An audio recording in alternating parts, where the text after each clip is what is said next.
Hello and welcome to our channel Soumya's Math Circle. And today we are going to complete exercise 3.4 of chapter number 3 class 8th NCERT Maths. तो आज इस exercise के साथ आपका chapter number 3 भी complete हो जाएगा और अंडरस्टैंडिंग क्वाड्रिलेटरल चैप्टर की सारी एक्सरसाइज ऑलरेडी हो चुकी है, लिंक आपको नीचे मिल जाएगा। और नेक्स्ट हम लोग चैप्टर नंबर 4 स्टार्ट करेंगे। सो आज हम कंप्लीट कर लेते हैं ये एक्सरसाइज भी।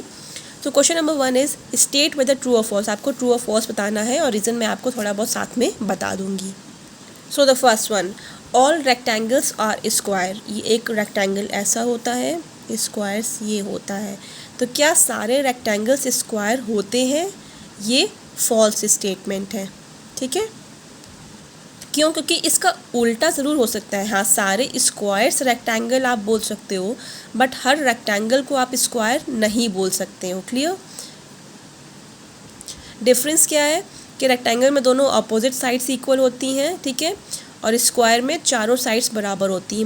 मतलब यहाँ भी आप कह सकते हो अपोजिट साइड इक्वल है, प्लस सब 90 डिग्री बनाते हैं, यहाँ भी सब 90 डिग्री बनाते हैं। तो इसका अगर उल्टा होगा, ऑपोजिट होगा, तो हम बोल सकते हैं कि हाँ, all squares are rectangle, but हर रेक्टेंगल स्क्वायर नहीं होता है। Clear? Next is all rhombus are parallelogram. Rhombus कैसे होता है? दिस पैरेललोग्राम ऐसे होता है। तो ये आपका स्टेटमेंट ट्रू है। क्यों? दोनों की प्रॉपर्टी सेम होंगी तो ट्रू हो जाएगा। रोम्बस में क्या होता है? Opposite sides, opposite angle equal होते हैं। पैरेललोग्राम में भी ऑपोजिट एंगल इक्वल होते हैं। रोम्बस में क्या होता है? डायगोनल इंटरसेक्ट करते हैं। पैरेललोग्राम में डायरेक्ट डायगोनल्स इंटरसेक्ट करते हैं। तो ये स्टेटमेंट ट्रू हो गया। सी क्या है? All squares are rhombus and also rectangle. जितने भी स्क्वायर होते हैं क्या वो रोम्बस होते हैं और रेक्टेंगल होते हैं? तो ये स्टेटमेंट आपका ट्रू है। क्यों? ऑपोजिट साइड्स इक्वल होती हैं, इक्वल है। एंगल इसमें क्या है? All squares are rhombus and also rectangle. यहाँ पे डायगोनल्स इंटरसेक्ट करते हैं, डायगोनल्स इंटरसेक्ट करते हैं। ऑपोजिट एंगल इक्वल होते हैं, ऑपोजिट एंगल भी इक्वल होते हैं। भले ये 90 है तो ये कुछ और है, लेकिन ये इक्वल टू ये होगा तो ये इक्वल टू ये है, ये इक्वल टू ये है तो ये भी इक्वल टू ये है, ठीक है। अब डी पे आते हैं। All squares are not parallelogram. Squares ऐसे होते हैं, पैरेललोग्राम ऐसे होते हैं, ठीक है। तो क्या सारे स्क्वायर्स पैरेललोग्राम होते हैं? ये है आपका फॉल्स। क्यों? Because all squares are parallelogram as opposite sides of parallel and opposite angles are equal, ठीक है। क्यों?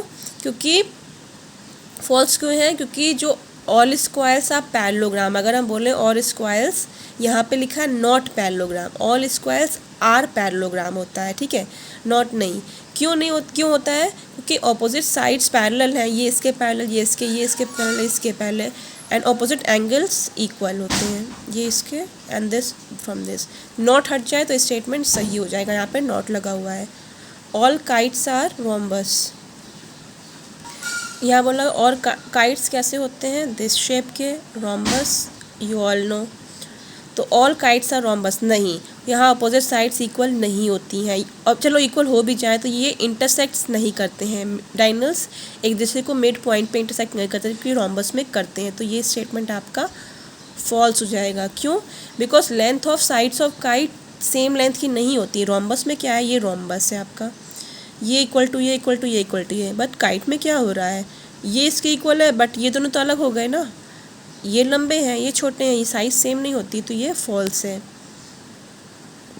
Next, all rhombus are kite. हाँ, अगर आप उल्टा बोलोगे तो ये ट्रू हो सकता है।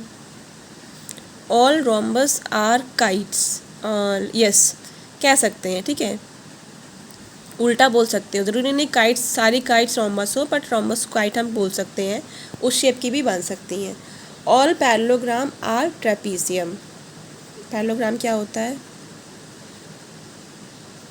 ये है,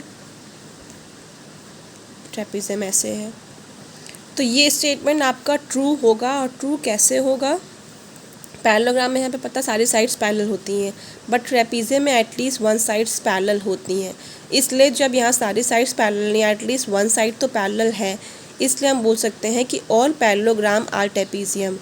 उल्टा नहीं बोल सकते कि क्या सारे ट्रेपीजियम पैरेललोग्राम होंगे, नहीं। पैरेललोग्राम बनने के लिए सब साइड इक्वल होनी चाहिए, और ट्रेपीजियम में एटलीस्ट वन साइड है, तो इसका उल्टा सही नहीं होगा बट सीधा इसका ज़रूर सही होगा। और यहाँ पे एक और चीज़ है, वन मोर थिंग, यहाँ पे डायगोनल बाइसेक्ट करते हैं, यहाँ भी डायगोनल बाइसेक्ट करते हैं, एटलीस्ट वन तो करता है, ठीक है।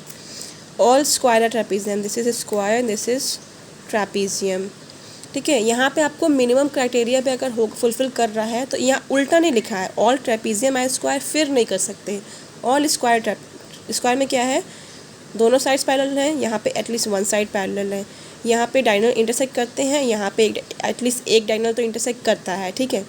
तो यहाँ पे क्या है कि ऑल स्क्वायर्स तो ट्रेपीजियम हो सकते हैं, इसका उल्टा नहीं हो सकता, तो ये स्टेटमेंट ट्रू है। Next question is identify all quadrilaterals that have, हमें क्वाड्रिलेटरल को आइडेंटिफाई करना है। क्वाड्रिलेटरल मतलब जिसमें 4 साइड्स होती हैं, ठीक है। ऐसा क्वाड्रिलेटर जिसमें 4 साइड्स हो और इक्वल लेंथ की हो, तो एक तो आपकी रोम्बस में होती है, ठीक है, चारों साइड सेम लेंथ की, दूसरा स्क्वायर में होती हैं। तो ये 2 क्वाड्रिलेटरल ऐसे हैं जिनकी चारों साइड सेम लेंथ है। आप बोलो रेक्टेंगल, रेक्टेंगल नहीं होगा क्योंकि इसमें 2 साइड सेम है, 2 तो अलग है, तो रेक्टेंगल नहीं होगा, ठीक है। 4 राइट एंगल्स किस में बनते हैं, ऑब्वियसली स्क्वायर में बनते हैं। ये है, देखो चारों बनेंगे रेक्टेंगल, और यहाँ रेक्टेंगल आ जाएगा, यहाँ भी 90, यहाँ भी 90, तो यहाँ रेक्टेंगल आएगा, 4 रेक्टेंगल। यहाँ आप रोम्बस नहीं बोल सकते क्योंकि रोम्बस में 90 डिग्री नहीं बनता है, इसलिए रोम्बस यहाँ आएगा, रेक्टेंगल यहाँ आएगा, ठीक है। Question number 3, explain how a square is a quadrilateral. आपको बताना है कि स्क्वायर क्वाड्रिलेटरल क्यों है स्क्वायर एक quadrilateral, because it has 4 sides. Next, एक पैरेललोग्राम क्यों है, because its opposite sides are parallel and opposite angles are equal. See यहाँ ऑपोजिट साइड्स पैरेलल हैं और ऑपोजिट एंगल इक्वल है, इसलिए ये अ स्क्वायर एक पैरेललोग्राम हो सकता है, एक पैरेललोग्राम स्क्वायर नहीं हो सकता। यहाँ उल्टा बोला गया है, square is parallelogram. A square is rhombus, कैसे, because square is rhombus because all 4 sides equal length की होती हैं, चाहे रोम्बस हो चाहे स्क्वायर हो, एंड डायगोनल्स दोनों के बाइसेक्ट करते हैं राइट एंगल पे, diagonal bisect at right angle. आप चाहे तो फिगर बना सकते हैं, that's it. Next, a square is a rectangle, square is a rectangle because each interior angle are of 90 degree. हर स्क्वायर रेक्टेंगल हो सकता है, क्योंकि दोनों चारों का एंगल 90 डिग्री होता है।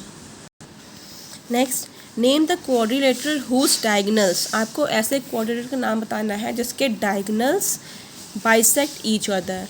तो पैरेललोग्राम भी होता है जिसके डायगोनल बाइसेक्ट करते हैं, रोम्बस होता है उसके भी डायगोनल बाइसेक्ट करते हैं, स्क्वायर के भी करते हैं, रेक्टेंगल के भी करते हैं, ठीक है। चाहे रेक्टेंगल देख लो, चाहे रेक्टेंगल देख लो, या पैरेललोग्राम देख लो, या रोम्बस देख लो, या स्क्वायर देख लो, ये सब क्वाड्रिलेटरल मतलब 4 साइड वाले चीज़ें हैं और डायगोनल बाइसेक्टर होगा। Name the quadrilateral whose diagonals are perpendicular bisector of each other. तो परपेंडिकुलर बाइसेक्टर तो सिर्फ 2 ही के हैं, एक होता है रोम्बस एंड स्क्वायर, मतलब जब डायगोनल बाइसेक्ट करें, ये स्क्वायर है तो यहाँ भी 90 डिग्री बने, यहाँ भी, और रोम्बस में भी, सॉरी रोम्बस नहीं है, इसमें भी यहाँ भी 90, यहाँ भी 90, यहाँ भी 90, ये सब 90 डिग्री बने। रेक्टेंगल और पैरेललोग्राम में ये 90 नहीं होता है, ठीक है, इसलिए। अब यहाँ डायगोनल्स आर इक्वल, वो होंगे रेक्टेंगल एंड स्क्वायर, इनके डायगोनल्स इक्वल होते हैं, बाकी दोनों के नहीं होते हैं, ठीक है। Now will come to question number 5, explain why rectangle is convex quadrilateral. Rectangle convex quadrilateral क्यों होता है, because both of its diagonals lie inside the rectangle, simple reason है। अगर हम रेक्टेंगल की बात करें, सब 90 डिग्री वाले हैं, तो इनके जो डायगनल्स हैं वो ऑब्वियसली अंदर है, इनसाइड है, लाई इनसाइड द रेक्टेंगल, इसलिए इनको कॉन्वेक्स बोलते हैं। कोई भी फिगर का डायगोनल अंदर की तरफ होगा तो वो कॉन्वेक्स होगा। Next question number last one, इस चैप्टर का, इस एक्सरसाइज का ये लास्ट क्वेश्चन है। ए बी सी से राइट एंगल ट्राइंगल, ये ए बी सी आपकी राइट एंगल ट्राइंगल है, ठीक है। O is the midpoint of the side, O इन दोनों का मिड पॉइंट है, मतलब ये इसका इक्वल होगा। O is the midpoint of the side opposite to the right angle, ठीक है। राइट एंगल के ऑपोजिट मतलब यहाँ पे राइट एंगल का उल्टा ये हुआ, इस लाइन पे ये मिड है, यहाँ नहीं। Explain why O is equidistance from A B C, आपको बताना है ये ओ ए से बी से सी से इक्वल डिस्टेंस पे क्यों है, मतलब ये बराबर क्यों है। The dotted lines are drawn additionally to help you, ये डॉट लाइन्स जो बना दी गई हैं मतलब इस रेक्टेंगल को एक्चुअली इन्होंने रेक्टेंगल बना दिया गया है, इस ट्राइंगल को रेक्टेंगल बनाया गया है ये इन्हांस करके, ताकि आपको प्रूफ करने में हेल्प मिले। तो ये हम यहाँ क्या दिख रहे हैं, यहाँ ए डी बढ़ाया गया है, ठीक है, एंड डी सी बढ़ाया गया है, ताकि हम बता सकें कि ये ए डी जो है, ये ए डी ये पैरेलल है, ठीक है, बी सी के, मतलब ए डी पैरेलल है आपका बी सी के, एंड ये ए बी पैरेलल है डी सी के, पैरेलल है डी सी के, ठीक है। तो हम एक चीज़ बोल सकते हैं, ये ए डी और बी सी बराबर है, क्योंकि ये रेक्टेंगल बन गया है। A D is equal to B C है and A B is equal to D C है, ठीक है। तो ए बी सी डी जो पूरा बन रहा है हमारा, ये क्या हो गया, ये एक रेक्टेंगल बन गया है। क्यों, एज ऑपोजिट साइड्स इक्वल है, ये इसके इक्वल, ये इसके इक्वल, यहाँ 3 कर देते हैं। As opposite sides are equal and obviously parallel to each other, ठीक है। और सबके इंटीरियर एंगल 90 डिग्री है, क्योंकि रेक्टेंगल में होते हैं, ठीक है। अब इन rectangle diagonals are of equal length और बाइसेक्ट भी करते हैं, आपको रेक्टेंगल की ये प्रॉपर्टी पता होनी चाहिए। रेक्टेंगल में क्या होते हैं, डायगोनल्स हमेशा आर ऑफ इक्वल लेंथ के होते हैं एंड वो एक दूसरे को बाइसेक्ट भी करते हैं, बाइसेक्ट ईच अदर, ठीक है। सो इससे क्या होगा, हेंस जब ये डायगोनल दूसरे को बाइसेक्ट कर रहे हैं, A O is equal to O C हो जाएगा, A O is equal to O C and B O is equal to O D, B O is equal to O D.